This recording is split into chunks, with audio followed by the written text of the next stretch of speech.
마띠자우로 성도의 교제에 교통 나누겠습니다. 선교는 사랑입니다. 시작. 선교는 사랑입니다. 우리도 선교 받았습니다. 시작. 우리도 선교 받았습니다. 저와 여러분 선교 받았습니까? 네, 선교 받아야 됩니다. 지난 주일에는 예배 발전이라는 제목으로 하나님의 특별 계시의 말씀을 들었습니다.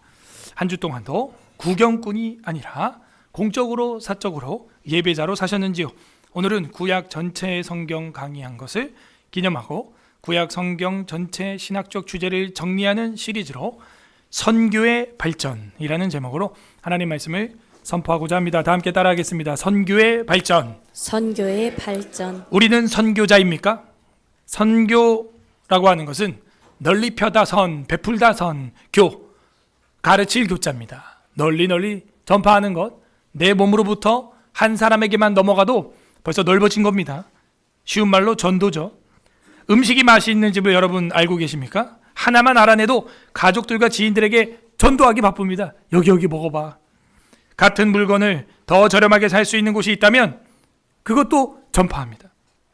좋은 예배 여행지나 좋은 명소나 자리가 있다면 또 역시 그 아름다운 여행지를 알리고 함께 여행 가기에 전파하는데 힘을 쏟고 사진을 찍고 인터넷에 올리고 SNS에 올려서 나 여기 갔다 왔다 하면서 사이버 공간에서도 전파합니다. 알려주고 싶은 거예요. 천재지변 가운데 살 길을 알고 있다면 당연히 많은 사람에게 전파해서 구출해야 됩니다. 구원해야 됩니다. 생명의 길이잖아요. 좋은 소식은 전파하고 싶은 것이 이 사람의 양심입니다. 그것이 바로 전파하는 마음, 선교의 마음의 자연법이죠. 오늘 말씀에는 선교의 성취가 나옵니다. 우리는 어떻게 하나님의 좋은 것을 전파하는 선교자가 될 수 있을까요? 오늘 성경은 그 비밀을 우리에게 계시해 주고 있습니다. 부디 오늘 말씀을 통해서 천국의 전파자, 천국의 선교자가 되는 서울에세라교회 성도님 되시기를 주님의 이름으로 소망합니다. 아멘. 우리가 처음에 봤던 신학이 뭐였어요? 언약 신학이요. 그 다음은 성전 신학. 그 다음은 예배 신학. 그 다음 오늘 선교 신학이 되겠습니다. 선교의 발전이라고 했으니까 선교 신학이 되는 거고, 발전이라고 하는 말은 재개발 생각하면 안 된다 했습니다. 선교의 발전은 진전, 계시의 성취, 그렇게 봐야지 이전 걸 다 때려 부시고 새로 건설하는 건 아니다. 선교신학이라고 하는 것은 미셔널러지라고 있습니다. 그리고 우리 분과에 아예 구약신학, 신약신학, 역사신학, 조직신학, 그 다음 실천신학, 그리고 선교신학이라고 아예 있어요. 학교에 선교신학 과가 아예 따로 개설이 되어 있습니다. 굉장히 중요한 거예요. 여러분이 하나님의 언약의 백성이 되었습니까? 여러분이 하나님의 성전이 되었어요? 그리고 이제 그 성전에서 예배하는 예배자가 되었습니까? 그러면 그 다음 뭐 해야 돼요? 그 예배를 전해야 돼요. 선교해야 돼요. 선교신학은 하나님께서 자신의 영광을 위해 온 세상을 구원하시고 그분의 복음을 모든 만민과 열방에게 전파하시도록 계획과 목적을 탐구하는 신학 분야입니다.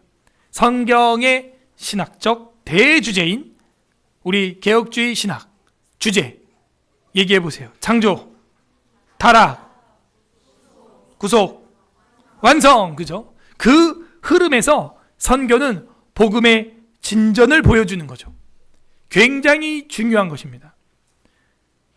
성경 전체를 통해서 일관되게 나타나는 선교의 큰 그림을 우리가 7가지 정도로만 사건별로 좀 정리를 해보고 오늘 우리에게 어떤 하나님의 음성이 있는지 각자 적용해보는 시간이 되겠습니다.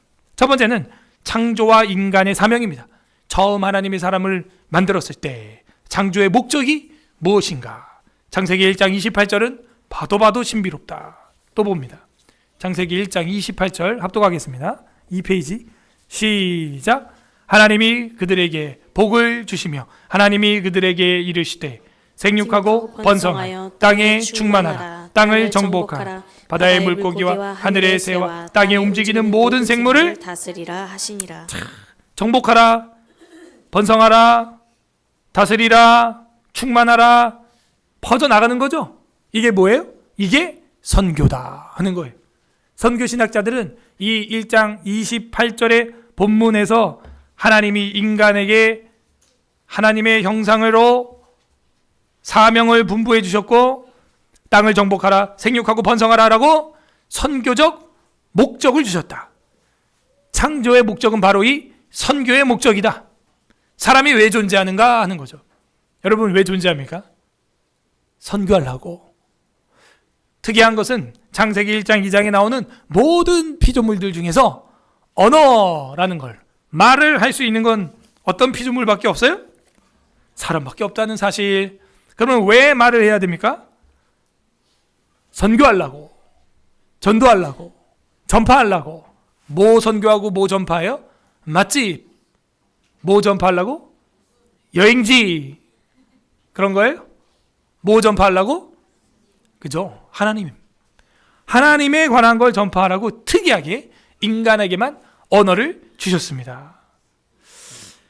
그래서 소위 우리는 문화명령이라고 하는 건데, 하나님을 영화롭게 하고 그분을 즐거워하며 그분의 통치를 온 땅에 확장시키는 사명, 이 명령을 단지 물리적인 확장만 이야기하는 게 아닙니다. 하나님의 성품과 공의와 사랑을 세상에서 다 우리가 드러내는 것, 그리고 내가 먼저 그걸 품는 것, 그럼 내가 벌써 선교가 된 거예요. 그러므로 선교의 시작은 창조 자체가 하나님을 드러내는 선교였다 하는 거예요. 인간은 그분의 대리 통치자로서 하나님의 영광을 온 땅에 퍼뜨리는 미디어가 되었다 하는 거죠. 가장 좋은 매체, 미디어는 그래서 사람이에요, 여러분. 가장 좋은 매체는 사람이에요. 하나님이 사람을 왜 만들었다? 자기의 대리 통치를 선교하려고, 널리 펴다선, 베풀다선, 널리 베풀기 위해서. 그런데 두 번째 우리가 봐야 될 부분은 안타깝게도 인간은 타락하게 되었고 하나님과의 약속을 깨트리게 되었습니다. 창세기 3장에서 우리가 보았죠. 그러므로 이 타락으로 인해 인간의 불순종으로 죄와 죽음이 세상에 들어오게 되었어요. 선교자의 자격이 상실되었습니다. 그런데 하나님은 어떻게 하셨습니까? 창세기 3장 여인의 후손, 원시 복음, 복음의 씨앗, 프로토 에반겔리즘이라는 걸 통해서 하나님은 여자의 후손이 뱀의 머리를 부셔버리게 될 것이고, 그리고 그 뱀은 그 여인의 뒤꿈치 정도만 상하게 할 것이다 라고 알려주셨습니다. 이것은요, 복음 중에 복음이에요. 인간이 끝난 게 아니구나. 다시 살 수 있는 분명히 하나님이 역사를 일으킬 거야. 이는 인류 구속의 선교적 약속을 해 주신 것입니다. 맞죠? 그러면 어떻게 해야 돼요? 또 자녀를 낳아야 돼요. 그리고 출산해야 돼요. 그리고 그 아이에게 어떻게 해야 돼요? 여호와께서 여인의 후손을 통하여 우리를 구원하신다고 하셨단다 하면서 다음 세대를 선교해야 되는 것이죠. 그리고 인류는 번성하게 되었고 온 인류는 그거를 뭐 하는 거예요? 계속 선교하면서 갈망, 대망하게 되는 것입니다. 이게 이제 메시아 대망 사상이 된 거죠. 이걸 계속 전도하는 거예요. 그 오실 메시아를 믿고 구원받는 세대가 구약 시대의 성도들입니다. 저랑 여러분은 오신 메시아를 믿게 된 거고요. 그래서 이 선교의 필요성은 죄로 인해 깨어진 아담과 하와의 관계성, 그 후손들의 원죄와 자범죄, 그 죄로 말미암아 역시 또 우리도 하나님께 나아가지 못하는 깨어진 파괴된 관계, 이 관계와 세상을 회복하기 위한 하나님의 계획, 이것이 바로 원시복음이었어요. 그래서 우리는 이걸 어떻게 하는 거예요? 전파하는 거예요. 그리고 여러분은 이제 어떻게 됐습니까? 그 원시복음의 성취 시대를 살아가고 있어요. 2000년 동안 예수 그리스도의 복음을 전파하는 시대, 그리고 여러분도 이 극동 지역에서, 땅끝 지역에서 믿게 되었습니다. 리더 모임하는데 우리 장로님은 저 시골에 뭐 전기도 안 들어오는 그런 데서 예수를 믿게 된 거에 대해 감사하다는 이야기를 하시는 걸 저는 들었어요. 그죠? 땅 끝에서, 그것도 남한에서, 남한 중에서 경남에서, 그죠? 경남이야말로 진짜 강남입니다. 거기서 혹시 건너가서 제주도에서, 서귀포에서, 마라도에서 믿었다면 그 사람들은 정말 큰 은혜를 받은 겁니다. 그게 어떻게 이루어졌어요? 선교를 통해서. 선교가 없었으면 복음을 못 들었어요. 토마스 선교사가 목이 잘리면서 우리에게 널리 펴다 선 가르친 건 무엇입니까? 성경을 주고 죽었어요. 뭐 한 게 없습니다. 와가지고 무슨 교회를 세운 것도 아니고 아무것도 없어요. 그냥 거기서 성경책 주고 탁 목이 잘려 죽었습니다. 여기 강 건너가면 양화진 있죠? 네, 양화진도 있지만 그 옆에 이제 천주교도들도 그 자기들의 그 순교 성지라고 하는 게 하나 있는데 절두산이라고 있어요. 이게 강북 타고 가다 보면요 보입니다. 그게 그냥 아예 차에서도.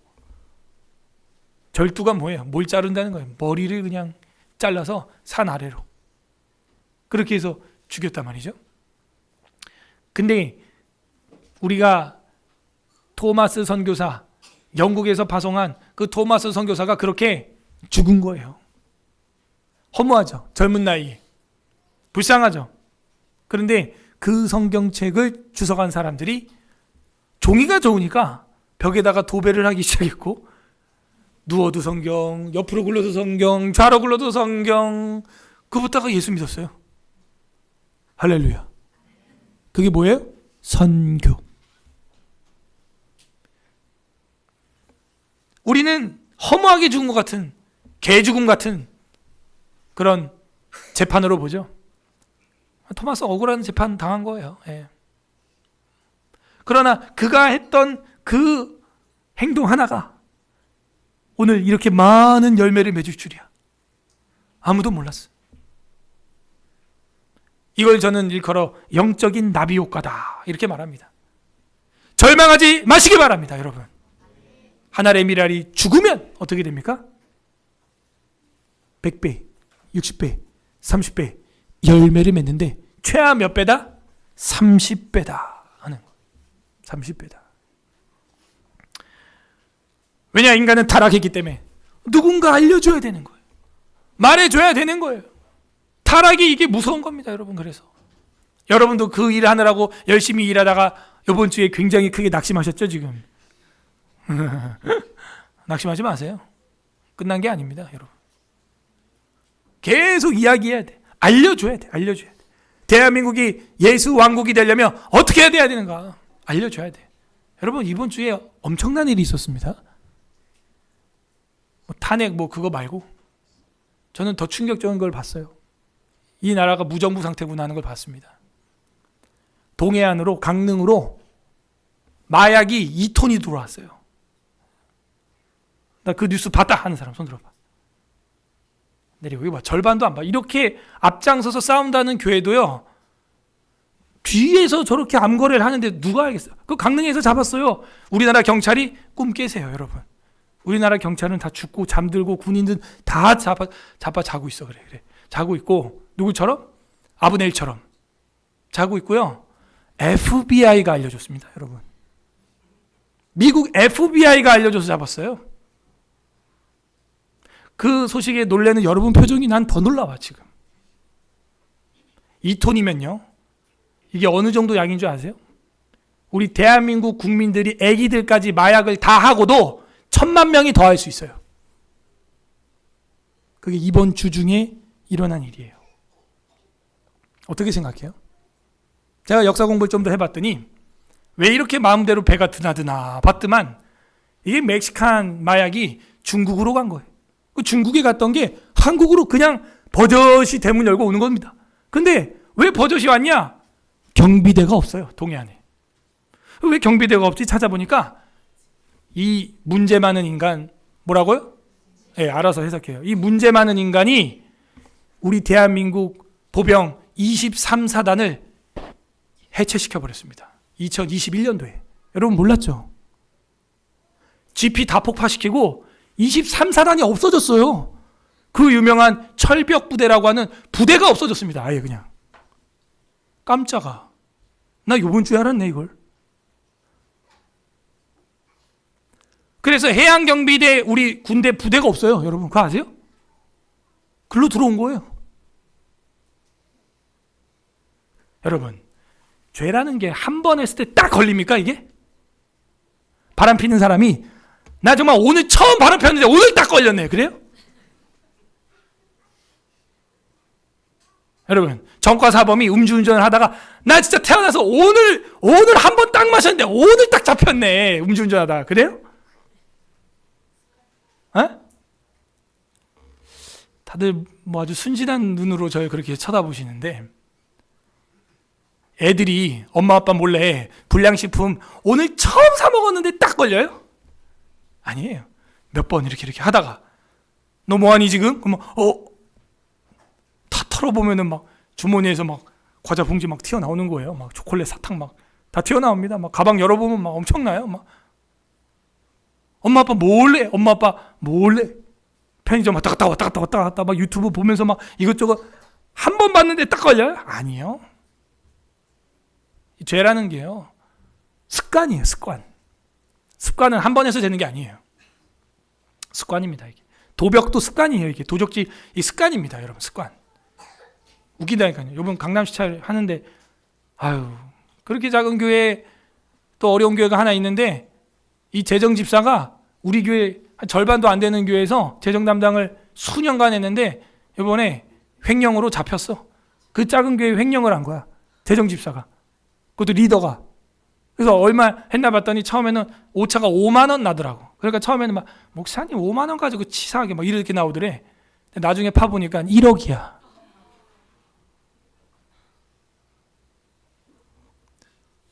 여러분 대형교회는 어떨까요? 이런 말이 있었어요. 제가 다니던 강남의 사랑문 교회 있죠? 네, 다 알아들었어 벌써. 제가 거기 다닐 때 교회 안에 흉흉한 소문이 돌았는데 재정부의 어떤 분이 재정을 조금씩 돌려서 건물을 하나 샀대요. 갑자기 강남 가고 싶죠. 갑자기 여러분도. 강남교회 가고 싶죠. 갑자기. 그런 얘기 들으니까. 이 죄성이에요 이게. 마약이 한 번 들어왔을까? 근데 이번에 딱 걸린 거야? 참 순진해. 그죠? 그걸 믿으면 정말 순진한 거예요. 죄는요. 바람둥이는요. 한 번 바람 피다가 딱 걸리지 않아요. 이거 참 안 펴봐가지고 다들 지금 모르는 눈치신데 여러분 제가 치리와 권진가 이런 거 해보잖아요. 한 번 해가지고 딱 이런 거 없어요. 총회나 당회나 이런 거에서 재판 해보잖아요. 한 번 해서 딱 걸렸네. 그런 거 없어요. 아셨죠? 거의 없어요. 그런 거. 이런 거에 대해서 뭐 해야 된다? 깨어있으라고 알려야 됩니다. 각성시켜야 돼요. 왜? 타락이에요. 무너져 가요. 망가져 가요. 저는 이 민족이 더 망가져야 될 수도 있다. 전 그렇게 생각합니다. 야당 대표가 대통령 될 확률이 40%가 넘어요. 그 시대 여러분이 제가 살아야 될 수도 있어요. 준비됐어요?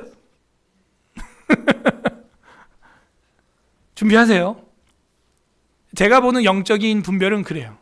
왜냐? 성경을 보면 나와요. 므낫세나 아몬이나 이런 악한 지도자 아합이나 이런 지도자들을 하나님이 세우는 이유는 뭔지 아세요? 징계예요. 하나님의 권징입니다. 그럼 저는 왜 그럴까 성경을 봤더니 바로왕이랑 똑같은 거예요. 예배를 드리기 싫어해. 그러면 하나님이 전염병을 보내겠대. 그리고 셧다운 시킵니다. 그리고 농사와 흙이기와 벽돌 굽기와 여러 가지 그 고생의 일들을 막 믿는 자들의 등에다가 얹혀주십니다. 막 박해 시대를 활짝 열어주세요. 막 그런 게 나와요. 성경에. 그럼 어쩌면 우리가 뭔가 잘못한 것이 있을 수 있겠구나. 저는 그걸 최근의 일을 따져볼 때 다른 거 없고 최근 5년 사이에 교회 전면 비대면이라는 기독교 역사상 최초로 교회 스스로 예배문을 닫았던 거. 전 그게 큰 죄라고 봐요. 왜냐, 우리가 지난주에 무슨 신학? 예배 신학, 예배의 발전을 봤거든요. 가인과 아벨 때로부터 예배 실패하고 잘된 인간이 있다 없다? 하나도 없습니다. 그런데 우리가 철저히 회개했어요, 안 했어요? 안 했죠. 한국교회가 공개적으로 회개한 적 없습니다. 뻔뻔해요. 요 그림을 저는 딱 100년 전 역사에서 발견해요. 기억나세요? 1930년대 신사참배입니다. 교회 셧다운. 우상에게 먼저 절해요. 안 한다 그랬던 주기철 목사님 교회만 강제 폐쇄됐어요. 저희 교회처럼. 사모님은 창문 넘어가서 뜯고 들어가서 기도하고 몰래 나오다 주기철 목사님 제 또래에 순교하십니다. 그리고 우리 교단에선 주 목사님을 목사 파면을 시켰어요. 마치 우리 그때 당시 총회장 소땡땡 목사가 저한테 2번이나 압력을 넣었던 것처럼 똑같습니다. 예나 지금이나. 그리고 주기철 목사를 20년 전에야 복권시켜줬어요. 목사라고. 죽고 나서 100년이 다 돼가지고. 그게 우리 대한예수교 장로회입니다. 근데 여러분이 지금 분별이 잘 안 되는 것은 100년 뒤를 보고 있는 게 아니기 때문이에요. 지금만 보니까 지금 우리 대한민국 교회의 영적 상황이 분별이 안 되는 거예요. 분별이 안 되면요, 좋은 방법이 있어요. 역사를 공부하세요. 한국 교회사, 근현대 교회사만 공부를 하고 건국사만 공부를 해도 보여요, 이게. 지금 우리가 하는 행동이 이게 잘 되는 건지 안 되는 건지. 왜? 반반 나눠져 있으니까 뭔지 모르는 거야. 막 헷갈리는 거예요. 50대 50이니까 에라 모르겠다, 그냥 아무거나 고르자. 하나님 앞에서의 배도가 있은 뒤에 무슨 일이 일어납니까? 네, 동족 상잔이 벌어지는 거예요. 분열이 일어나니까. 그 6.25예요. 신사참배 이후에 터진 게 한국전쟁입니다, 여러분. 영적으로 보자면. 그거 아세요? 그리고 1959년도에 이 장로교가 자유주의 신학에 빠집니다. 그게 진보 좌파 신학이에요. 그게 지금 광나루에 있는 통합측입니다. 그래서 그 해에 합동과 통합으로 교단이 갈려요. 대한민국 역사상 가장 충격적인 역사입니다. 바로 그 다음에 4.19 혁명이 터집니다, 여러분. 5.18 혁명이 10년 뒤에 또 터지고, 나라가 무슨 여러 가지 사건으로 대혼란기에 빠져요. 그거 아세요? 그 이후에 가장 큰 혼란기는요, IMF도 아니에요. 저는 지금이라고 봅니다. 대통령이 2번이나 탄핵이 인용이 되고, 교회는 혼란에 빠져서 영분별이 떨어지고, 국민들은 갈팡질팡하고, 두 패로 나눠져가지고 분열이 돼 있고, 건국정신과 교회의 개혁신학이, 장로교 신학이 뭔지도 모르고 무식하게 떠들고 있고, 지금 현실이에요. 근데 우리가 바쁘니까 뭐 뉴스도 못 보고, 우리 교인들도 보니까 뭐 뉴스 안 보니까. 그러니까 뭐 세상이 털리든지 망하든지 국고가 텅텅 비든지 마약이 2톤이 들어온 20톤이 들어오든지 간에 우리 애들이 그걸 넣든지 말든지 뭐. 근데 그거 아시죠? 야당이 마약 수사 예산 빵원으로 만든 거. 이게요, 초등학생만 돼도요, 이 공식이 성립이 돼요. 누가 교회를 파괴하는 자, 국가를 파괴하는 자인지, 누가 국가를 지키려고 발악을 하고 몸부림치고 자기를 던진 사람인지. 근데 제가 볼 때는 없어요.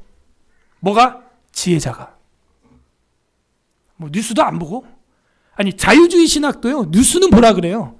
그게 칼바르트 신학이에요. 한 손에는 성경, 한 손에는 신문, 뭐 이런 얘기 들어봤어요?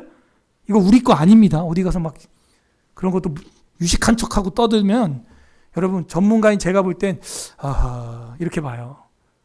한 손에는 성경, 한 손에는 신문. 세상이 변하는 신문을 변치 않는 성경으로 비춰본다. 그게 자유주의 신학이에요. 조심해요. 자유주의 신학 수준도 안 되잖아요. 우리도 지금 사실은. 왜? 타락해서. 자기가 맞는 줄 생각하는 거예요. 배우려고 하지 않아요. 단순하잖아. 마약이 이렇게 들어오는데 우리 국가는 무정부 상태고 FBI가 알려줘서 요번에 알게 됐고, 과연 이 범죄가 한 번 했는데 한 번 걸렸을까? 전 아니라고 봐요. 그 정도 심리는 할 줄 알아야죠. 판결자가, 당회장이, 총회장이. 습관이에요. 습관. 그럼 그동안 얼마나 들어왔단 얘기야. 그리고 야당은 빵원으로 만들었다. 마약 수사를. 그럼 누가 빌런이에요? 참나. 여전히 여러분은 분별이 안 되십니까? 이거 말고도 예를 들자면 너무 많아서 시간이 없어. 저는 복음을 전파해야 되는 사명자임 동시에 이 선교자들이 했던, 독립운동가들이 했던 애국 계몽 운동까지도 같이 해야 되는 거예요. 이게 언더우드 선교사가 했던 사경회입니다. 이것도 이제 역사를 공부하셔야 돼. 사경회는 성경만 가르치는 게 아니라 간단한 과학적 지식과 가가호 축호 전도와 애국 계몽 운동을 함께 벌였다는 거예요. 왜? 그때 일제치하에 너무나 정부 박해가 심했기 때문에. 역사 공부하셔야 됩니다. 그리고 뭐 해야 돼요? 가까이 있는 여러분 아들, 딸들에게 선교해야 돼요. 교육하지 않으면 알겠지, 나중에 알아지겠지, 알아서 알아가겠지, 천만에. 애들 몰라요. 충격적인 거 아세요? 국사가 필수가 아닙니다, 여러분. 어저께 검정고시 끝났는데 이승만 이야기가 2페이지도 안 돼요. 애들 교과서에서. 그 시험 문제 뭘로 나온 줄 알아요? 보기 1, 2, 3, 4에 보기에 이승만 하나 나오고 내용은 없어요. 그냥 다른 문제에 보기에 뭐 윤치호, 이승만, 안중근 뭐 이렇게 나오고 정답은 그것도 이승만도 아니야. 안중근이었어. 어제 정답은 또. 자, 어이가 없더라고. 맞았냐? 맞았어? 참. 근데 한국사가 필수가 아니에요. 초등학교 때. 어이가 없죠. 그래서 여러분 공부할 분야가 일단 한국 근현대사 건국사를 공부하세요. 제발. 복음의 선교의 시작입니다. 그게. 우리나라는 학교 자체가 복음의 선교로 시작됐어요. 제가 얘기하잖아요. 예전에도. 국립대 빼고는 다 기독교 학교예요. 말해봐요. 여러분. 아무 학교나 말해봐. 그 연세대는 뭐 너무 당연하죠. 정문에다가 박아놨잖아요. 요한복음을. 진리를 알지니 진리가 너희를. 자, 그 언더우드 관이 따로 있고, 아예 거기는 뭐 이승만 학회가 연구소가 아예 따로 있고요. 그거는 뭐 다른 이야기고. 뭐 이대, 연대, 고대도요. 여러분, 의대가 기독교 선교로 의학 선교하면서 생긴 거예요. 고대가. 한양대도 마찬가지고요. 덕성 여러분 여대, 서울여대 다 기독교 학교예요. 호서대 말할 것도 없고요. 평택대도 원래 평택대학교가 강남대학교 거기도 신학과가 있어요. 다 웬만한 학교는 다 기독교. 중앙대 뭐 말할 것도 없고요. 권사님이 세웠고요. 학교 안에 교회가 있어요. 아예 그냥. 제가 거기로 전도 실습을 나갔습니다. 그래서 이 체제 안에서 여러분이 이렇게 자유롭게 살고 있는 거예요. 그런데 우리가 근대사를 공부 안 하고 건국사를 공부 안 한다? 이건요, 기독교인들의 뭐가 없다? 정체성이 없는 겁니다. 이 타락과 하나님의 약속을 우리에게 주신 것은 고장났다. 인간들은 가르쳐라. 제발 공부 좀 해라. 공부 좀 해라. 제발 책 좀 읽고. 공부를 안 해요. 복음의 씨앗도 그렇게 제발 좀 하나님을 아는 지식. 호세아서에 뭐라 그래요? 이 백성이 돈이 없어서 망한다 그래요? 이 백성이 왕이 없어서 지도자가 없어서 망한대요? 이 백성이 지식이 없어서 망한다. 무식해. 교회 다니면서 교자가 가르치고 배울 교자인데 공부 안 해. 이 복음이 언제 시작됐는지, 이 복음이 대한민국에 어떻게 들어왔는지, 이 복음이 이 국가에 미친 영향이 뭔지. 여러분, 헌재 재판관들이 입고 있던 가운, 그거 다 목사 가운이에요. 원래 우리 거야.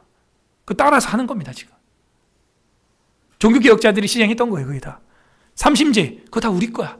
당의 노예 총회 재판 다 우리 거야. 그게 상원의원, 하원의원, 원래 회중이 하원의원이고 성가대가 상원의원이에요. 다 우리 교회 거 따라하는 거예요. 근데 교회를 무시해? 교회는 완전 또 하나의 국가예요. 공권력이 들어올 수 없습니다. 그게 헌법 19조와 20조에 보장돼 있어요. 종교의 자유, 국교는 반대하고 종교 구분이다, 분리돼 있다. 공부하셔야 됩니다, 여러분. 여기서 선교의 필요성을 저는 절실히 느낍니다. 죄로 인해 깨어진 관계와 세상을 회복하기 위한 하나님의 계획, 영적인 선교, 그리고 이 영적인 선교를 우리가 왕성하게 이 땅 위에서 하기 위해서는 이 제도와 역사적 선교를 언더우드 선교사처럼 사경회 속에서 같이 성경만 이야기하는 것이 아니라 같이 그 안에서 간단한 과학 지식이라는 것은 진화론 비평이었어요. 대부분 변증학입니다. 간단한 과학 지식과 그 다음에 애국 계몽운동, 그리고 수요일에는 나가서 전도를 했다는 거예요. 사경의 기간 중에, 성경 세미나 중에. 그 마지막에 뭐 하는 거예요? 수요일에 나가서 선교하는 것이죠. 이것이 타락과 하나님과의 약속입니다. 세 번째는 아브라함의 언약과 열방을 향한 축복이 나오고 있습니다. 창세기 12장 3절 우리 찾아보겠습니다. 우리 오늘 본문이었는데요. 다 같이 읽어보겠습니다. 12장 3절 시작. 너를 축복하는 자에게는 내가 복을 내리고 너를 저주하는 자에게는 내가 저주하리니 땅의 모든 족속이 너로 말미암아 복을 얻을 것이라 하신지라. 너를 축복하면은 복을 주고 저주하는 자는 저주한다는 거예요. 그러므로 여러분 담대하십시오. 여러분을 축복하면 그 사람 복 받을 거고, 여러분을 누가 저주하면 저주돼요.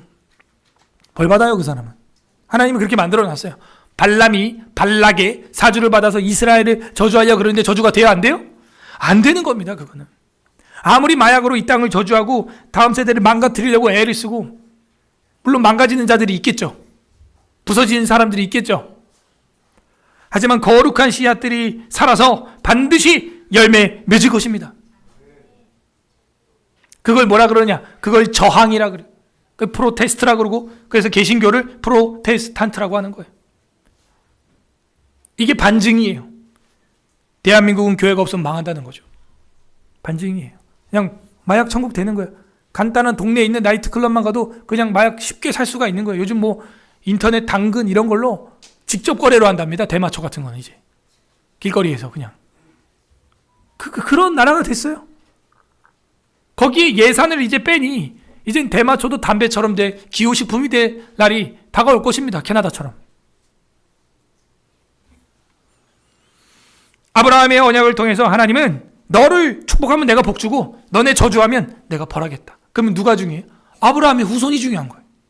그래서 우리가 이 거룩한 씨앗들을 따로 분리해 놓는 겁니다. 왜? 이게 거룩이라는 카도시, 분리하다, 구분하다, 좋은 쪽으로 차별화하다 하는 거예요. 하나님은 그래서 아브라함을 따로 불렀습니다. 하나님은 아브라함을 부르시고 그를 통해서 땅의 모든 족속이 너를 통하여 복을 얻을 것이다 약속하셨죠. 그리고 선교사로 불러주셨어요. 어디 나와요? 20장 7절 합독하겠습니다. 20장 7절 시작. 이제 그 사람의 아내를 돌려보내라. 그는 선지자라. 그가 너를 위하여 기도하리니 네가 살려니와 네가 돌려보내지 아니하면 너와 네게 속한 자가 다 반드시 죽을 줄 알지니라. 뭐예요? 이 여자가 누구냐 물어봤더니 제 누이입니다 했어. 왜? 여기서 내 아내입니다 이러면 다 죽이려고 그러거든요. 왕이? 예쁘니까 누구냐고 물어본 거예요. 이 죄가 습성이라니까. 여러분 저 자매 누구야? 이러는 건 뭐예요? 관심이 있는 거예요. 우리 교회 새로 왔나 봐. 그죠? 관심이 있는 거거든요. 근데 여기서 저 사라라는 사람을 보고 누구냐 하는 것은 이 왕이 눈에 들었다는 거예요. 살리기 위해서 내 누이라라고 했고 아브라함이 나갔습니다. 이때 아브라함이 치사하게 한 게 아니라는 게 여기 성경에 나오죠. 하나님이 오히려 그 왕을, 그랄 왕과 그 바로 왕의 집안의 태를 닫아버리는 거예요. 그랬더니 어떻게 했어요? 아브라함을 보고 하나님이 그는 내 선지자라. 그가 너를 위하여 기도해주면 태의 문이 열릴 거다. 오히려 똑같이 됐죠. 널 저주하면 너 저주 임해. 너 그 사람에게 축복하면 너한테 복이 임할 건데 그 집안이 지금 부부의 관계를 깨트려 놓는 쪽으로 가고 있으니까 하나님이 태의 문을 닫아버린 거죠. 근데 아브라함 보고 이제 기도해 주라면서 선지자란 말이 처음 나왔어요. 이 성경에 나오는 첫 선지자 칭호입니다. 아브라함은 그런 선교사였어요. 선지자였어요. 언어를 주신 이유는 그래서 주신 건데 우리가 넘어갔지만 창세기 11장에서 그 언어로 선교를 하지 아니하고 하나님을 대항하니 바벨탑으로 언어가 흩어진 겁니다. 선교의 방향성은 아브라함의 후손을 통해 모든 열방이 복을 받을 것이다 라고 하는 약속입니다. 그리고 그 선교를 통해서 열방이 주님께로 돌아오는 것, 그게 선교의 목표였어요. 네 번째로 출애굽기에서 말라기까지 구약 성경 전체를 가늠하는 구약의 축, 지난번에도 우리가 체크했지만 출애굽기 19장 5절 6절 보겠습니다. 출애굽기 19장 5절 6절 찾아보세요.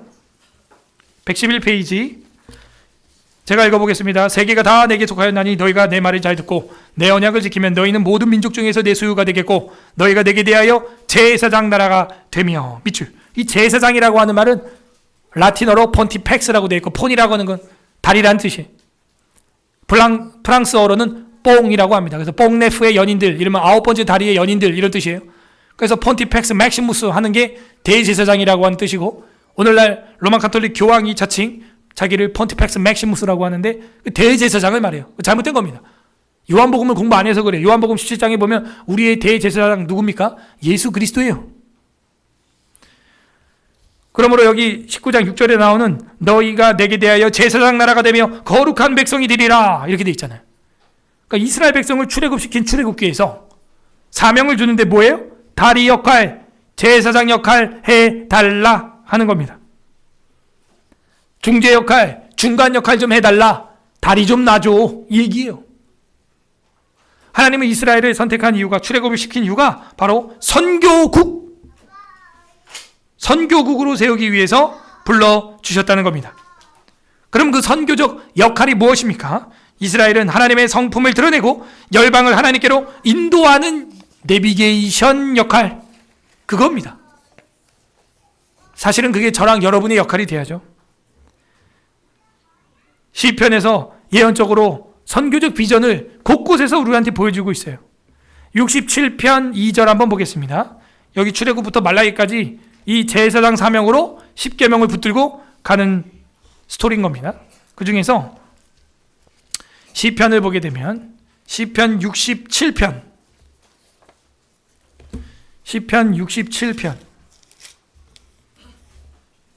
2절 읽어보세요.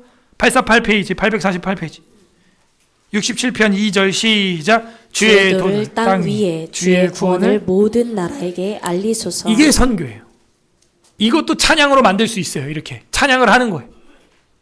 구약은 전체가 이거예요. 선교합시다. 주님을 선교합시다. 선교하라. 이사야 49장 6절 우리가 대표적으로 하나만 보겠습니다. 다 봐야 되는데 시간이 안 돼요. 이사야 49장 6절 1029페이지 1029 1029페이지 이사야 49장 6절 합독하겠습니다. 시작. 그가 이르시되 네가 나의 종이 되어 야곱의 지파들을 일으키며 이스라엘 중에 보존된 자를 돌아오게 할 것은 매우 쉬운 일이라. 내가 또 너를 이방의 빛으로 삼아 나의 구원을 베풀어서 땅 끝까지 이르게 하리라. 아멘. 이 선교는 쉬운 일이라 이렇게 돼 있어요. 왜 쉬운지 아세요? 말하면 전도되고 말 안 하면 전도 안 돼요. 너무 쉽죠. 간단한 거예요. 우리가 말하는 피조물로 만들어졌다는 거. 말하면 교회가 살고 말 안 하면 교회 죽어요. 말하면 여러분 아들 딸이 살고 말 안 하면 다음 세대 죽어요. 말하면 대한민국이 살고 말 안 하면 대한민국 망해요. 말해야 됩니다. 하나님은 사도 바울에게 네가 침묵하지 말고 말하라 라고 말하셨어요. 말해야 됩니다. 이스라엘 중에 보존된 자를 돌아오게 할 것은 매우 쉬운 일이라. 내가 또 너를 이방의 빛으로 삼았어. 여러분 이미 저랑 여러분은 세상의 빛이 될 거고 소금이 될 거가 아니라 빛이고 소금이에요. 그냥 말하면 돼요. 그러면 사람이 붙어요. 근데 여러분이 말 안 하면 안 붙어요. 전도 안 돼요. 간단한 겁니다. 다섯 번째로 예수 그리스도의 사역과 대사명, 이걸 보겠습니다. 예수님의 오심이죠. 여러분, 예수님이 오셔서 뭐 하셨습니까? 지금까지 우리가 공부했던 아브라함과 다윗의 자손으로 왔다. 마태복음 1장 1절 제가 읽어보겠습니다. 아브라함과 다윗의 자손, 예수 그리스도의 계보라, 이렇게 돼 있어요. 그 계보는 뭐예요? 다음 세대 선교가 잘 됐다 이거죠. 수천 년 동안 선교가, 여인의 후손, 창세기 3장 15절에 그 원시복음이 다음 세대 족보 계보를 통해서 아브라함과 다윗의 자손 예수 그리스도의 계보로 뭐가 잘 됐다? 선교가 되었다. 하나님의 섭리죠. 선교가 되었어요. 오히려 한 사람이 억울한 재판을 받음으로 말미암아 대한민국 국민들이 조금 계몽되고 있어요. 애국 계몽이라 그래요. 우리 독립운동가들이 했던 운동입니다. 예수 그리스도께서 이 땅에 오셔서 뭐 했습니까? 억울한 재판을 받고 죽어요. 어디서? 십자가에서. 그랬더니 온 세계가 다 알게 됩니다. 다 알게 돼요. 예수님 바보예요? 차마 죽을 줄은 몰랐어? 이렇게 될 줄은 몰랐어? 여러분, 제가 담담한 이유는 그런 거예요. 다 알아요. 탄핵되는 거. 응? 그리고 탄핵돼야죠. 탄핵이 안 돼봐. 다음 대통령 맨날 계엄할 건데. 그것도 어떻게 건들려고 그래요, 여러분이? 우리도 못 견뎌요. 파면 돼요. 되는 걸 선택한 거예요. 될 수밖에 없어요. 그리고 돼야 돼요. 그리고 여러분, 다음 대통령이 야당 대표가 됐어. 1년에 한 번씩 계엄해. 어떡할래? 근데 무죄야. 합헌이야. 그럼 어떻게 되는 거야? 그럼 죽는 거예요, 이제. 군인이 들어와요, 이제. 경찰, 구급 공무원이 저번에 와서 우리 교회 괴롭힌, 그건 이제 게임도 안 돼요. 아셨어요? 그러면 그 계산도 못 해요? 검찰총장이나 했던 사람이? 예? 우리보다 학벌이 좋잖아. 그 정도 계산도 못하고 그 바둑 수를 딱 놓는 거예요? 알아요. 가는 거. 근데 처음에는 100명 중에 한 5명 알고 있었는데 지금은 50명이 알게 됐어요. 그러면 사실 50배가 된 거예요. 50배로 싸울 수 있는 준비는 끝난 거예요, 이제. 그러면 이제 그 50명이 싸워야 돼요, 이제. 그 한 사람은 죽었어요. 네. 죽었습니다. 끝났습니다, 이제. 그러니까 정신을 차리라고요. 근데 이제 못 차리면 끝나는 거예요, 진짜. 예수 그리스도께서 이 땅에 오셔가지고 결국 어떻게 합니까? 베드로는 기대했어. 12령의 천사를 끌어내려가지고 저거 한 방에다 쓸어 죽일 거라고. 기대했어, 뭔가를. 기대하에 미치지 못합니다. 침 뱉으면 침 맞고, 작대기로 머리를 탁탁 치니까 맞고, 홍포를 입히니까 막 입히고, 군인들이 막 가시면류관 만들어가지고 머리에다 꽉 씌우니까 찔리고. 그렇게 가셨어요. 본디오 빌라도가 뭐라 그래요? 그에게서 죄를 찾지 못하였노라. 찾지 못하였노라. 근데 십자가로 내주는 거예요. 뭐 예나 지금이나 그런 일은 늘 있습니다. 몇 번이나 죄를 찾지 못하였노라. 그렇게 해서 우리 주님은요, 이제 어떻게 됐어요? 죽으셨어요. 그리고 그의 영으로, 철학적으로는 누수고 그의 정신이겠죠. 근데 우리는 그게 아니라 신학적으로 성령으로 모든 나를 믿는, 예수를 믿는 자에게 이제 내주하시고 충만하셔서 이제 우리가 하나님의 대리 통치 형상이 되어서 복음 전파를 하게 되었답니다. 그랬더니 어떻게 됐어요? 2000년 동안 전 세계를 이끄는 크리스찬들이 된 거예요. 사랑으로 섬기고 복음으로 교육하고. 갈라디아서 3장 8절 보겠습니다. 갈라디아서 3장 8절 제가 읽어보겠습니다. 또 하나님이 이방을 믿음으로 말미암아 의로 정하실 것을 성경이 미리 알고 먼저 아브라함에게 복을 전하되 모든 이방인이 너로 말미암아 복을 받으리라 하였느니라. 그 아까 읽었던 게 이제 성취된 부분을 우린 보고 있습니다. 모든 이방인이 너로 말미암아 복을 받으리라.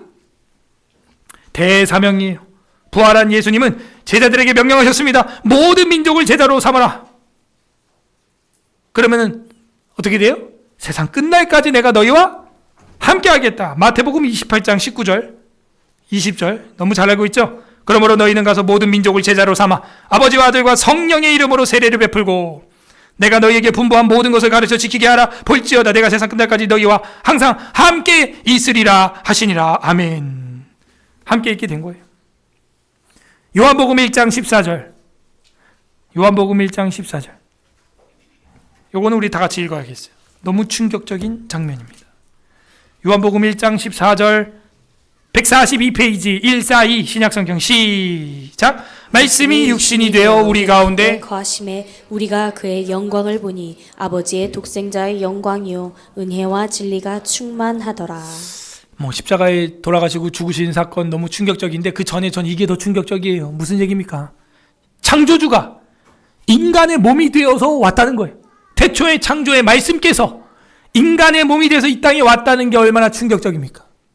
여러분이 여러분 자녀에게 선교를 말로 입으로 그냥 소리내서 고막을 진동하여 말로 하는 것도 귀찮아하고 힘들어하죠. 그죠? 여러분 필리핀 민다나오 단기 선교, 캄보디아 단기 선교, 이제 다음 달에 부모 공경 여행, 노숙인 섬김이 사역. 여러분 몸 가서 피곤한 것도 있지만 거기 함께 선교 물질로 보내는 것도 사실 힘들죠. 마음이 없으면 그것도 힘든 거예요, 사실은. 여러분 캄보디아 선교 갔다 오신 분들 힘들죠. 맨 더워가지고 그냥 35도 심하면 40도 가만히만 있어도 주룩주룩 땀이 나고 그것도 한 4일 하는 그 선교 그것도 힘들죠. 밤은 호텔에서 맞이하면서 그것도 힘들어서 헥헥거리죠. 와가지고 은혜 받았다고 펑펑 울고 그죠? 하나님은요 창조주 우주 만물에 가득 찬 주님이 인간이 돼서 왔다고. 얼마나 힘들겠어요. 여러분이 조금 선교 조금 하는 거 그거 힘들어가지고 고민하고 이걸 보내 말어 이러면서 고민하고 하신 그 순간에 주님을 생각해 보라고. 주님의 선교를 우리 묵상해야 돼. 그 장엄하신 창조주께서 인간의 몸으로 말구유에 태어나실 때 그 심정이 어땠을까? 이게 선교의 하이라이트예요. 선교의 피날레예요. 뭐예요? 진짜 멀리 왔잖아요. 그죠? 저 3,000층에서 이 낮고 낮은 땅 위에 죄범한 영혼들 구하려고 저 높고 높은 별을 넘어 이 낮고 낮은 땅 위에 너무 멀리 오셨어. 너무 멀리 오셨어요. 그거 선교예요. 선교입니다. 예수님을 보면서 우리는요 선교를 생각해. 다음 주부터 이제 고난주간이고 이번 달에 이제 부활절이 있습니다. 주보 오면에 실었습니다. 이 마이크 볼륨이 또 줄어들어 제가 힘들어요. 지금 목이 아파. 볼륨을 올리고 모니터를 줄이셔야 됩니다.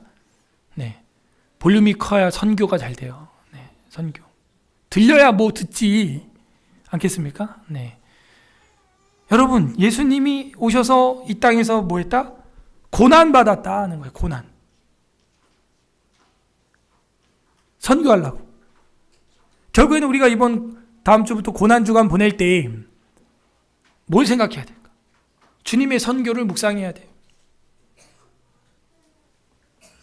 말씀이 육신이 되어 우리 가운데 거하심에 우리가 그의 영광을 보니 아버지의 독생자의 영광이고 은혜와 진리가 충만하더라. 성령의 약속은 선교를 위해 성령을 보내시겠다고 이제 약속하셨습니다. 그리고 6번째로 성령 강림 사건과 초대교회의 선교가 시작이 됩니다. 모니터나 밑에 마이크를 꺼주셔야 됩니다. 성령 강림과 초대교회의 선교는요 왜 일어나는 거냐? 성령께서 선교의 영이기 때문이에요. 그게 이제 사도행전 오순절 마가다락방 사건입니다. 성령의 임재로 인해 다양한 언어로 복음을 전파할 수 있는 시대가 사도행전 2장에 시작이 된 겁니다. 이는 열방을 향한 선교의 시작을 의미합니다. 그래서 오늘 저랑 여러분이 믿고 앉아 있는 거예요. 사도 바울의 선교 여행을 기억하십니까? 몇 차? 1차, 2차, 몇 차? 3차, 그리고 우리가 또 아는 것까지 4차까지. 유대인뿐만이 아니라 이방인에게도 복음이 확장되는 것을 사도행전 전체가 쓰고 있는 거예요. 그 교회를 우리는 초대교회라고 말하고 있고요. 그리고 신약교회고 저랑 여러분이 살고 있는 교회입니다. 선교적 패턴은 예루살렘으로 시작하여 온 유대와 사마리아와 땅끝까지, 그리고 오늘날 보십시오. 그 땅끝은 지구는 둥그니까 휙 한 바퀴 돌면 다시 예루살렘이에요. 오히려 지금 우리가 예루살렘 전도하려고 하고 있죠. 사도행전 1장 8절 읽어보겠습니다. 행 1장 8절 187페이지 사도행전 1장 8절 합독합니다. 시작. 오직 성령이 너희에게 임하시면 너희가 권능을 받고 예루살렘과 온 유대와 사마리아와 땅 끝까지 이르러 내 증인이 되리라 하시니라. 아멘. 뭐가 임하면? 너희에게 성령이 임하면 너희가 권능을 받고 예루살렘과 온 유대와 사마리아와 땅 끝까지 이르러 증인되는 거, 이게 선교예요. 증인은 이게 참 무서운 단어예요. 사실은 영어로는 witness지만 헬라어 공부를 해야 돼요. 마르티스라고 하는 말은 순교자와 동의어입니다. 제가 얼마 전에 재판소에 또 한번 출석했습니다. 증인으로, 제가 뭐 원고나 피고가 아니라 증인으로 한번 재판을 참석하고 왔는데 거기 선서를 해요. 위증하지 않겠다, 선서라고 증언을 하게 되어 있습니다. 그러면은 만약에 위증하면 어떻게 되냐? 나 처벌받겠다. 그래서 이 증인이라는 단어하고 순교자라는 단어하고 같은 헬라어를 쓰고 있어요. 지금 우리 대한민국 그리스도인들에겐 그 자세가 필요합니다. 죽고자 하는 자는 살게 될 거고 살고자 하는 자는 죽게 될 것입니다. 마지막 7번째, 교회의 사명과 선교적 삶에 대해서 이야기를 해보겠습니다. 7번째 맞아요? 네네. 교회의 사명적 선교. 결국에는 이 선교를 이제 누가 하냐? 바울도 죽었고, 그죠? 12제자도 죽었고, 이제 이 선교적 사명을 누가 감당하느냐? 누가 해야 돼요? 교회가 감당한다. 그래서 여러분, 그 교회가 지금까지 우리를 이끌어 온 거예요. 교회가 지금까지 복음을 전파해 왔고, 지금도 이 교회를 여러분이 세워야 됩니다. 이 교회를 세우지 아니하면 복음을 전파할 수 있는 천국 기관이 이제 없어요. 저랑 여러분은요 100년 안에 다 죽을 거예요. 근데 뭐는 죽지 않아요? 교회는 죽지 않아요. 교회를 여러분 세워야 됩니다. 그래서 계속 선교해야 돼요. 교회를 세우는 길은 선교예요. 전파해야 돼요. 매일 스치는 사람들에게 그리스도의 향기를 바라고 전해야 됩니다. 전하지 않는데 누가 들어요? 듣지 않는데 어떻게 믿어요? 믿지 않는데 어떻게 하나님을 부릅니까? 제일 중요한 것은 전하는 거예요. 선교하는 거예요. 바울은 그렇게 말합니다. 교회를 그리스도의 몸으로, 교회의 머리가 누구래요? 예수님으로 모든 민족을 향한 복음을 전파를 강조했습니다. 여러분도 그 예수님의 몸 되기를 바랍니다. 에베소서 3장 9절, 에베소서 3장 9절 보십시오. 에베소서 3장 9절에서 11절 찾았습니까? 312페이지 에베소서 3장 9절부터 보세요. 제가 읽어볼게요. 여러분 귀로 듣고 눈으로 보시기 바랍니다. 영원부터 만물을 창조하신 하나님 속에 감추어졌던 비밀의 경륜이 어떠한 것을 드러내게 하려 하심이라. 이는 이제 교회로 말미암아 하늘에 있는 통치자들과 권세들에게 하나님의 각종 지혜를 알게 하려 하심이니 곧 영원부터 우리 주 그리스도 예수 안에 예정하신 뜻대로 하신 것이다. 이 교회는 갑자기 또 만든 기관이 아니고 하나님의 작정과 예정대로 만들어진 기관이에요. 그러므로 여러분은 영분별을 가져야 돼요.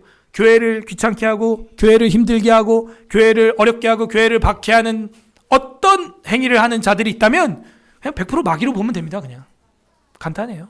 예. 왜냐? 교회는 예수님의 몸이기 때문이다. 바울이 사도가 되기 전에 다메섹 도상으로 예수쟁이들을 죽이려고 걸어갈 때 뭐라 그럽니까? 예수님이 나타나서 사울아 사울아 어찌하여 네가 우리 교회를 괴롭히느냐? 그러지 않아요. 사울아 사울아 어찌하여 네가 나를 박해하느냐? 사울은요 예수님 만난 적도 없습니다. 그냥 스데반 때려 죽였고 그냥 예수쟁이들 감옥에 가두고 이러고 있었어요. 교회를 괴롭히는 건 누구를 괴롭히는 거예요? 예수님을 괴롭히는 거예요. 그러므로 여러분 교회를 사랑하시기를 바랍니다. 그럼 누구 사랑하는 거예요? 그렇지. 교회에 자주 와서 쓸고 닦고 소위 섬기고 그러면 누구를 사랑하는 거예요? 예수님 사랑하는 거죠. 굉장히 많이 좋아졌습니다. 네, 괜찮습니다. 이제 예배 드리세요. 왜 이러는 거예요? 예수님 사랑해서 이러는 거예요. 지금 저하고 상관이 없어요. 교회 음향이 뭐가 그렇게 중요해요? 교회를 사랑해서 예수님 사랑해서 선교하려고 그러는 거죠. 다른 거 없습니다. 여러분이 SNS를 하고 유튜브를 하고 인터넷으로 이제 전파해야 될 이유가 뭐예요? 예수님 사랑해서 그런 거예요. 요즘 우리 방비랑 권사님 계속해서 쇼츠 올리는데 뭐 기본 500명씩 봐요. 우리 에스라 TV보다 더 많이 봐 사람들이. 예. 에스라 TV 없애려고 그래서 이제 방비랑 권사님에게 인양하고요.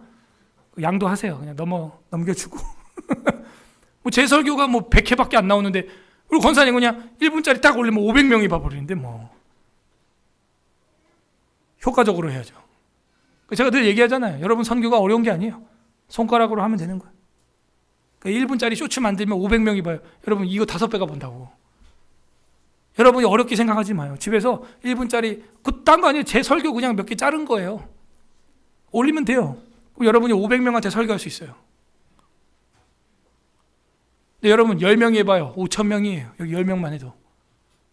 여기 100명이 해봐요. 몇 명이 보는 거예요?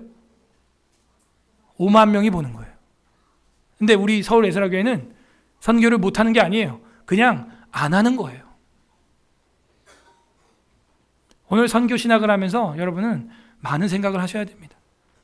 1시간짜리 만들 30초짜리 뭐 60초 그래 60초도 못하겠으면 뭐 그만해야죠. 뭐 어떡합니까? 근데 밥은 1시간 먹더라고. 하루에 3번 그걸 또 간식도 먹고 커피도 하고 골프도 치고 게임도 해야 되고 뭐 할 게 많죠. 선교는 60초도 벅차. 일주일에 60초. 제가 뭐 일주일에 매일 설교하는 것도 아니고 우리 교회가 무슨 새벽 기도가 있습니까? 뭐가 있습니까? 얼마나 우리가 선교를 안 하고 있는지. 못하는 게 아니에요. 그냥 안 하는 거예요. 그냥. 하나님 나라 선포는요 그렇게 이루어지는 겁니다. 복음을 전하는 거예요. 하나님의 나라의 도래는 선포하는 것입니다. 그래서 세례 요한이 와서 그 선포를 한 거예요. 회개하라. 천국이 가까이 왔다. 그걸 들어야 준비할 거 아니에요. 이게 교회 중심적인 사명입니다. 바울은 이걸 알게 돼서 나중에는 교회 핍박하던 자에서 교회에서 핍박받는 자로 순교하는 자로 완전히 전향됐죠. 바뀌었죠. 교회에 미쳤어요. 왜? 교회는 예수님의 몸이기 때문에. 교회 머리는 예수님이기 때문에. 마지막 8번째로 우리가 꿈꾸는 선교의 완성을 보여주는 비전이 있는데 그게 요한계시록 새하늘과 새 땅입니다. 그 선교에서 뭐 하자는 건데? 뭐 하자는 거냐? 바로 계시록 7장 9절. 요한계시록 7장 9절 마지막 단락이니까요. 이거 한번 다 같이 보겠습니다. 요한계시록 7장 9절. 선교의 목표 성취입니다. 요한계시록 7장 9절에서 10절 2절 합독하겠습니다. 406페이지 시작. 이일 후에 내가 보니 각 나라와 족속과 백성 방언에서 아무도 능히 셀 수 없는 큰 무리가 나와 흰 옷을 입고 손에 종려 가지를 들고 보좌 앞과 어린 양 앞에 서서 큰 소리로 외쳐 이르되 구원하심이 보좌에 앉으신 우리 하나님과 어린 양에게 있도다 하니. 잘 봐요. 이 일 후에 내가 보니 각 나라 족속 백성 방언 이게 뭐예요? 열방을 말하는 거죠. 열국 지구를 말하는 거예요. 아무도 능히 셀 수 없는 큰 무리가 나옵니다. 여러분을 통하여 구원받은 사람들이 마지막 날 한자리에 모여봐요. 어마어마하게 많은 거예요. 기독교 2000년, 6000년사 구원받은 사람들, 지금이야 뭐 기독교인이 뭐 25%밖에 안 된다 뭐 이런 얘기 하지만 그 역사 속에 그 25% 다 모아가지고 한자리에 모여봐요. 엄청 많습니다. 그 큰 무리가 나와서 흰 옷은 뭐예요? 깨끗한 행실, 성도의 행실. 여러분도 더러운 옷 말고 흰 옷 입고 있길 바랍니다. 손에 종려가지. 다음 주일이 종려주일이에요. 예수님이 여리고를 통해서 들어올 때 뭐라 그래요? 종려나무를 흔들면서 호산나 다윗의 자손이요 호산나 찬송하리로다 환영하는 거예요. 그 진짜 파티 환영이에요. 이 종려나무라고 하는 것은 헬라어로 포이닉스, 여러분 피닉스라고 하는 불사조 뭐 이런 거 들어봤어요? 그 어원인데 영생을 말해요. 그래서 우리 구원하소서 하고 이 종려가지를 흔드는 것입니다. 그 엎드려요. 우리가 마지막 천국에서. 그래서 그 보좌 앞과 어린 양 앞에 서서 큰 소리로 외쳐 이르되 구원하심이 보좌에 앉으시니 누구예요? 하나님, 성부 하나님과 어린 양 성자 하나님께 있다 하면서 마지막 선교를 완성했다 하고 영광 돌리는 겁니다. 우리도 이 선교에 동참하기를 바랍니다. 완성된 선교, 각 나라와 족속과 백성과 방언에서 아무도 능히 셀 수 없는 사람, 그 사람들을 한 명 한 명 전도하는 사람, 그게 저와 여러분이에요. 그게 교회예요. 교회의 사명과 선교적 삶이에요. 하나님의 구속 계획이 온전히 이루어져 모든 열방이 그분의 보좌 앞에서 경배하는 것, 이게 선교의 궁극적인 목표입니다. 하나님의 영광이 온 땅에 충만한 것, 이건 하박국에서 말한 거죠. 물이 바다 덮음같이 여호와의 영광을 인정하는 것이 온 세상에 가득하리라 하는 게 바벨론 시대 이후 페르시아 시대에 있었고, 그리고 정말 우리 앞에는 천국에서 이루어지게 되는 것이죠. 정리해보면 성경 전체를 통해서 선교는 에덴 동산 때부터 새하늘과 새 땅까지 하나님의 창조, 타락, 구속, 회복이라고 하는 신학 속에서 하나님의 계획 속에서 일관되게 드러나고 있음을 성경에서 우린 보았습니다.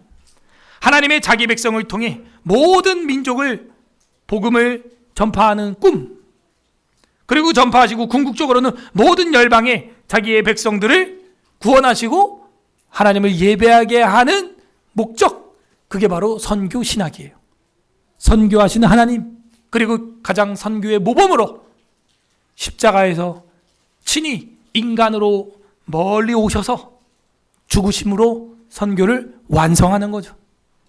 그리고 그 예수님은 우리 안에 그리스도의 영으로, 성령으로 내주하시고 은혜가 충만한 사람에게는 충만하게 하시고 만방에 충만하니까는 컵에 물이 넘치듯이 넘치게 하셔서 전파하게 하시고, 그러면 이제 선교가 되는 것입니다.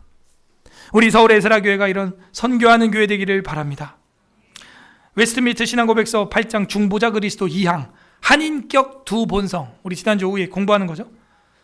삼위일체 중에 2위이신 하나님의 아들은 참되시고 영원한 하나님이시요 성부와 한 본체이시며 또한 동등하신 분으로서 때가 참에 인간의 본성을 취하셨다.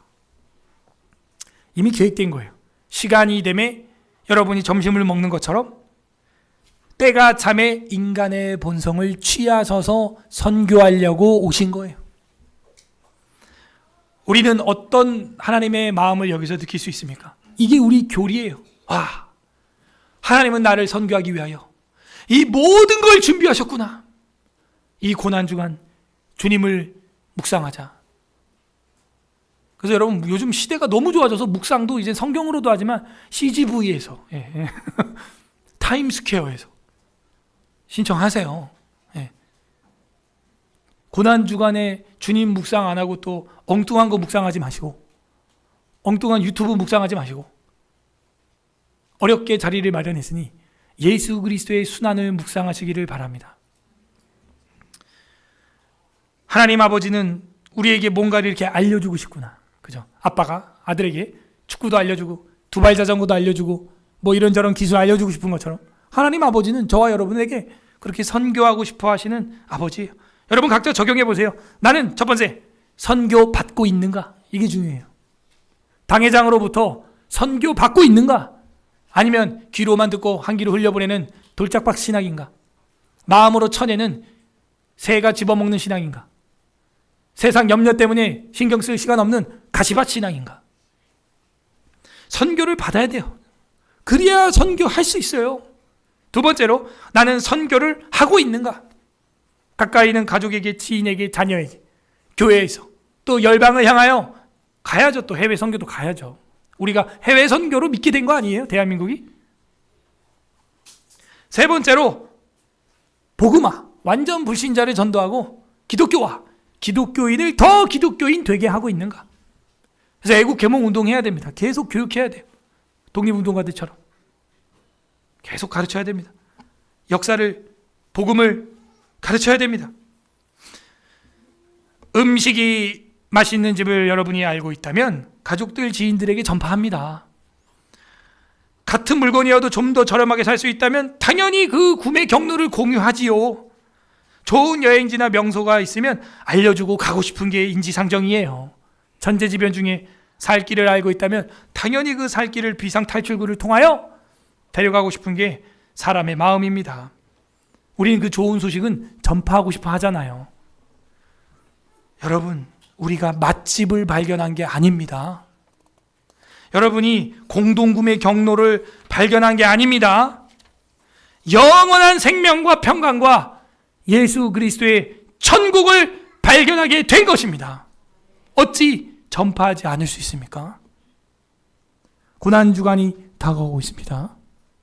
주님의 고난이 뭘 의미했는지 우리는 전파해야 됩니다. 구약의 모든 선교의 발전은 결국 예수 그리스도를 가리키고 있기 때문입니다. 선교의 발전의 성취는 예수 그리스도의 십자가의 선교로 완성되는 것입니다.